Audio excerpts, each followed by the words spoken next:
Selamat pagi, berkah dalam.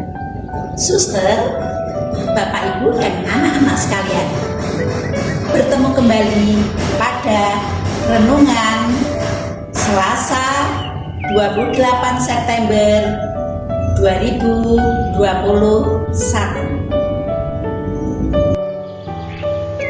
Marilah renungan pagi ini kita buka dengan doa. Dalam nama Bapa, Putera, dan Roh Kudus. Allah Bapa kami yang Maha Kuasa, terima kasih atas anugerah yang Kau limpahkan kepada kami dalam kehidupan sehari-hari. Berilah terang Roh Kudus-Mu supaya kami dapat memahami setiap ajaran-ajaran yang Engkau berikan melalui sabda-Mu. Amin. Bacaan Injil hari ini diambil dari Lukas bab 9 ayat 51 sampai dengan 56. Yesus mengarahkan pandangannya untuk pergi ke Yerusalem. Ketika hampir genap waktunya Yesus diangkat ke surga, Ia mengarahkan pandangannya untuk pergi ke Yerusalem. Dan Ia mengirim beberapa utusan mendahului Dia.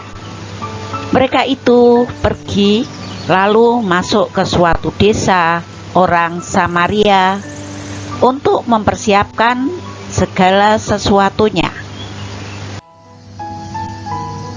Tetapi orang-orang Samaria itu tidak mau menerima Dia karena perjalanannya menuju Yerusalem.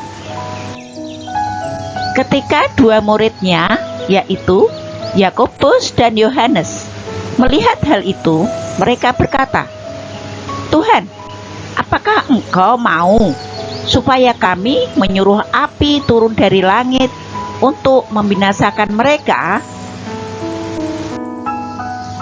Akan tetapi Ia berpaling dan menegur mereka. Lalu mereka pergi ke desa yang lain. Demikianlah sabda Tuhan.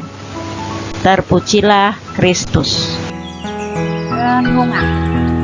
Dalam Injil hari ini, Yesus ingin masuk ke daerah Samaria. Tetapi Ia ditolak oleh orang-orang yang ada di sana. Melihat kejadian itu, para muridnya, yaitu Yakobus dan Yohanes, tidak terima dan tampak kesal. Maka mereka ingin agar orang-orang Samaria itu sengsara, bahkan binasa. Namun Yesus menegur mereka karena apa yang dipikirkan itu tidak sesuai dengan apa yang diinginkan oleh Yesus. Yakobus dan Yohanes mungkin juga menjadi gambaran diri kita. Jika ada orang yang membuat hati kita kesal dan marah, secara spontan kita juga ingin membalasnya dengan hal yang sama. Sakit hati dibalas dengan sakit hati, amarah dibalas dengan amarah.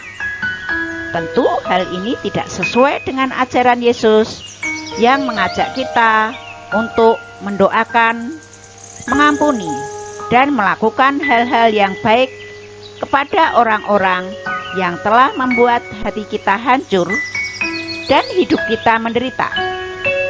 Membalas kejahatan dengan kebaikan bukanlah hal yang mudah, tetapi itulah yang harus kita lakukan sebagai murid Yesus.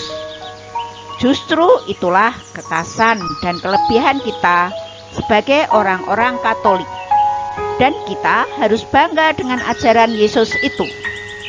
Hidup kita yang baik tidak hanya ditujukan untuk orang-orang baik saja, tetapi juga untuk orang-orang yang pernah tidak baik dengan kita. Allah yang Maha Baik Semoga kami semakin berani untuk menerima orang-orang yang telah menyakiti hidup kami sebagai saudara dan sahabat kami. Amin. Sebelum renungan ini kita akhiri, marilah kita tutup dengan doa. Allah Bapa kami yang Maha Kuasa, Yesus Putramu terkasih mengajak kami untuk mengikutinya tanpa menengok apa yang telah lalu. Buatlah kami pantas bagi kerajaan-Mu, sehingga kami bersedia dan dengan setia mengikuti panggilan-Mu serta melaksanakan sabda-Mu.